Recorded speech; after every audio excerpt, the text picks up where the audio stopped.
Votre visage est comme votre passeport. Il reflète qui vous êtes avant même que vous ne prononciez un mot. Chaque imperfection, chaque marque d'acné peut entamer votre confiance en soi, influencer votre image et même la façon dont les autres vous perçoivent. Mais voici la vérité. L'acné n'est pas une fatalité. Peu importe depuis combien de temps vous luttez contre ces problèmes, il existe des solutions efficaces qui peuvent non seulement améliorer l'apparence de votre peau, mais aussi restaurer cette confiance que vous méritez. J'ai parcouru des dizaines de vidéos sur le sujet et aucune ne touche vraiment le nœud de cette problématique. Dans cette vidéo, on va plonger au cœur du problème, comprendre les vraies causes de l'acné et découvrir ensemble les meilleures stratégies pour en venir au bout. Parce que votre peau ne définit pas votre valeur, mais quand elle est en bonne santé, vous vous sentez mieux dans votre peau et dans votre tête. Je suis Dr Mwanga, médecin de famille et médecin urgentiste depuis près de 8 ans maintenant. Et depuis que j'ai commencé à exercer, j'ai eu l'opportunité d'accompagner de nombreuses personnes dans leur parcours de santé, y compris des patients souffrant d'acné, un défi qui touche un grand nombre de gens, qui peut avoir un impact considérable sur la confiance en soi. Si c'est votre première fois sur ma chaîne, je vous prierai de vous abonner, de laisser un like pour le référencement de cette vidéo. L'acné est une affection cutanée courante qui touche des millions de personnes à travers le monde, quel que soit l'âge. Contrairement à une idée reçue, ce n'est pas uniquement un problème d'adolescents. De nombreux adultes, notamment les femmes, continuent d'en souffrir à cause des déséquilibres hormonaux, du stress ou d'autres facteurs. Mais concrètement, pour faire simple, il s'agit d'une maladie inflammatoire chronique de la peau qui se manifeste par l'apparition de boutons, de points noirs, de points blancs, dans les cas les plus sévères, des nodules douloureux. L'acné se développe principalement sur le visage, mais elle peut aussi toucher les dos, la poitrine et même les épaules. Je me souviens, entre 13-15 ans, lorsque l'adolescence a commencé à éveiller mon intérêt pour le filles, c'est précisément à cette époque que l'acné a décidé de me rendre visite. Imaginez la frustration. J'étais à cet âge où chaque regard, chaque moment de séduction et de découverte de soi était déjà une aventure. Mais mon visage en disait une autre. C'était comme si ma peau avait décidé de m'attaquer en pleine transition vers cette nouvelle phase de ma vie. Cela a été difficile, voire embarrassant, car je voulais me présenter sous mon meilleur jour. Et l'acné n'était pas dans mes plans. Beaucoup pensent que l'acné est dû à un manque d'hygiène. Mais c'est un mythe. C'est laver le visage excessivement ou utiliser des produits agressifs peut même aggraver le problème.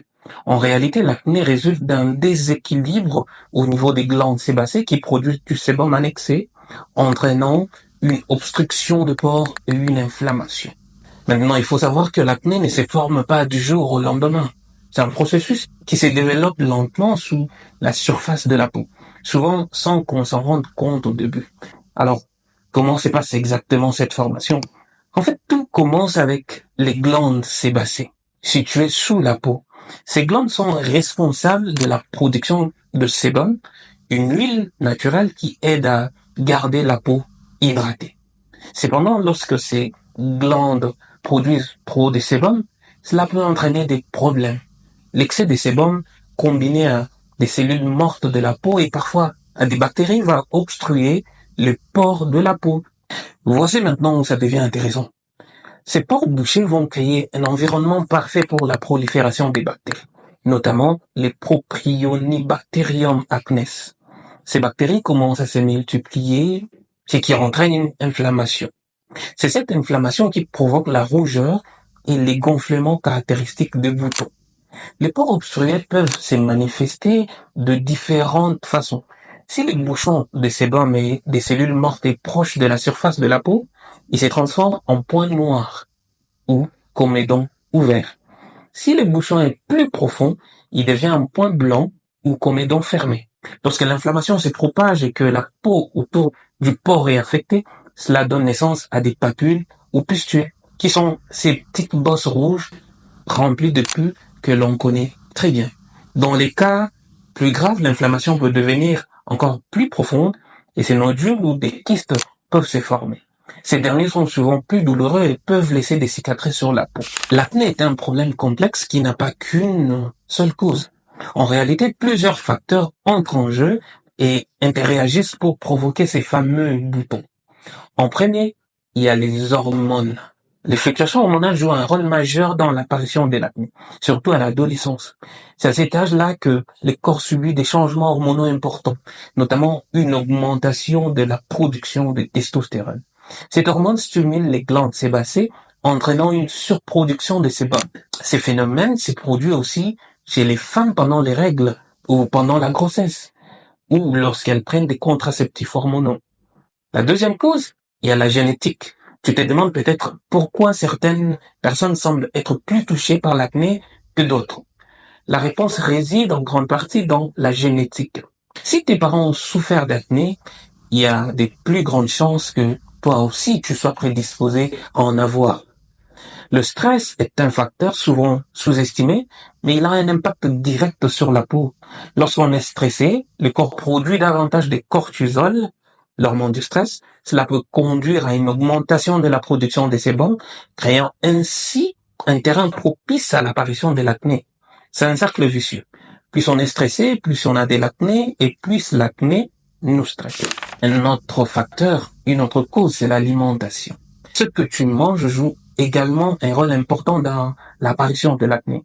Les aliments riches en sucre, en produits laitiers et en aliments ultra transformés peuvent provoquer des pics de sucre dans le sang, ce qui peut entraîner une production excessive de sébum. À l'inverse, les aliments riches en antioxydants, vitamines et minéraux peuvent contribuer à améliorer la santé de la peau. Il y a aussi les produits cosmétiques et des soins. Tous les produits que tu mets sur ta peau ne sont pas forcément adaptés à ton type de peau. Certains produits, en particulier ceux qui contiennent des huiles lourdes ou des ingrédients irritants, peuvent obstruer les pores et provoquer des éruptions. C'est pourquoi il est important de choisir des produits non comédogènes qui ne bougent pas les pores et qui sont adaptés à ta peau. Ensuite, il y a l'environnement. Les facteurs environnementaux tels que la pollution peuvent aussi avoir un impact sur ta peau et la santé de ta peau. La pollution, la chaleur, l'humidité excessive peuvent favoriser l'accumulation des saletés et des sébums dans les pores, entraînant ainsi des éruptions cutanées. Alors, il faut savoir que l'acné ne se présente pas de la même manière chez tout le monde. Il existe plusieurs types d'acné, chacun ayant ses propres caractéristiques et ses propres besoins en termes de traitement. Premièrement, il y a l'acné légère ou comédon. Ce type d'acné est souvent caractérisé par des points noirs et points blancs. Les points noirs ou comédons verts sont des pores bouchés où les sébums et les cellules mortes de la peau se sont accumulés. Lorsqu'ils sont exposés à l'air, ils deviennent noirs. Les points blancs ou comédons fermés se forment de la même manière, sauf qu'ils ne sont pas exposés à l'air et restent blancs. L'acné légère est souvent traitée avec des produits de soins de la peau de base, comme des nettoyants doux, des exfoliants et des crèmes contenant de l'acide salicylique ou du peroxyde de benzoïle. Deuxième type, il y a l'acné inflammatoire. Lorsque le point noir et blanc s'infectent, il se transforme en papules ou bosses rouges et pustules ou bosses remplies de pus. Ces types d'acné sont généralement plus douloureux et peuvent être une source de gêne importante. Troisième type, il y a l'acné kystique et nodulaire. L'acné kystique et nodulaire est plus sévère. Les kystes sont des grandes masses remplies de liquide ou de pus sous la peau, tandis que les nodules sont des masses solides et douloureuses qui se forment plus profondément sous la peau. Ces formes d'acné peuvent laisser des cicatrices permanentes et nécessitent souvent des traitements plus agressifs. Quatrièmement, il y a l'acné hormonale. Elle est principalement causée par des fluctuations hormonales.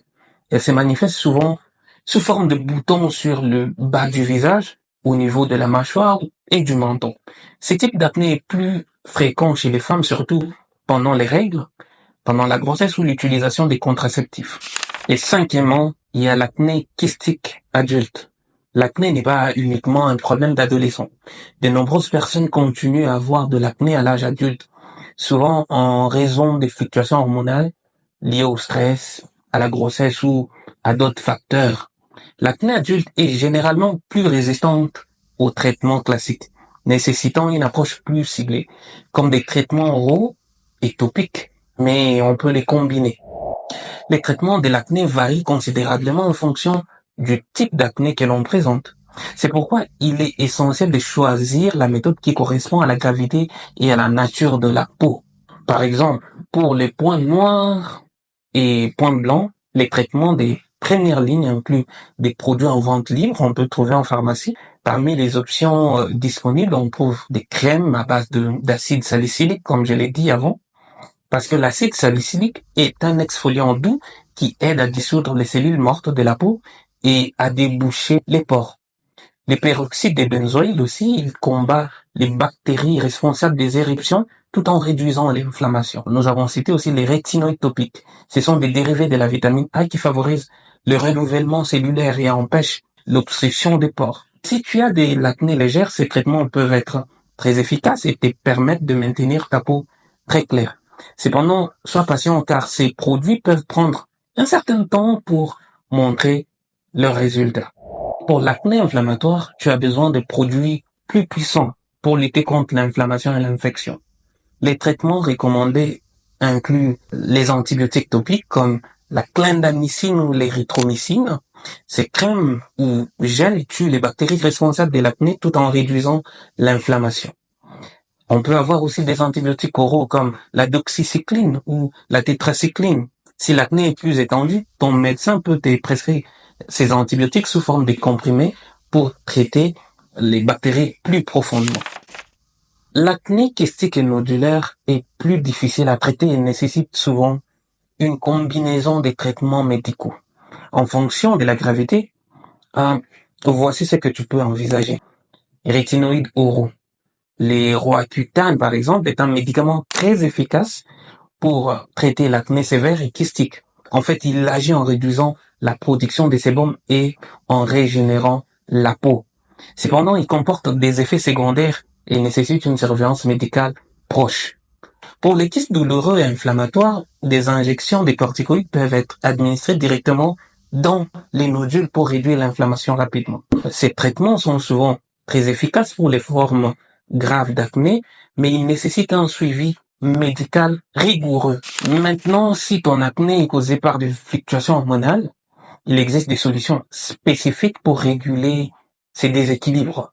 Par exemple, les pilules contraceptives contenant des œstrogènes et des progestatifs peuvent aider à réduire les niveaux de testostérone, une hormone souvent responsable de l'acné hormonal chez les femmes. On peut utiliser des anti-androgènes. Des médicaments comme spironolactone peuvent réduire l'activité des androgènes, des hormones qui augmentent la production des sébums. Des crèmes à base d'acide salicylique ou des peroxydes de benzoïde, elles peuvent aussi être utiles en complément pour traiter les éruptions cutanées dues aux fluctuations hormonales. Bien que le traitement médical soit essentiel pour l'acné, il existe également des solutions naturelles et des changements de mode de vie qui peuvent vraiment jouer un rôle clé dans l'amélioration de ta peau, comme l'aloe vera. C'est un excellent apaisant pour la peau. Il aide à réduire l'inflammation, à apaiser la peau irritée et peut même favoriser la cicatrisation des boutons. Il y a aussi le miel.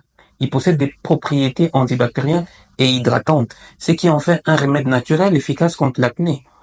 Tu peux appliquer du miel brut sur ta peau en masque pendant 10 à 15 minutes pour en profiter.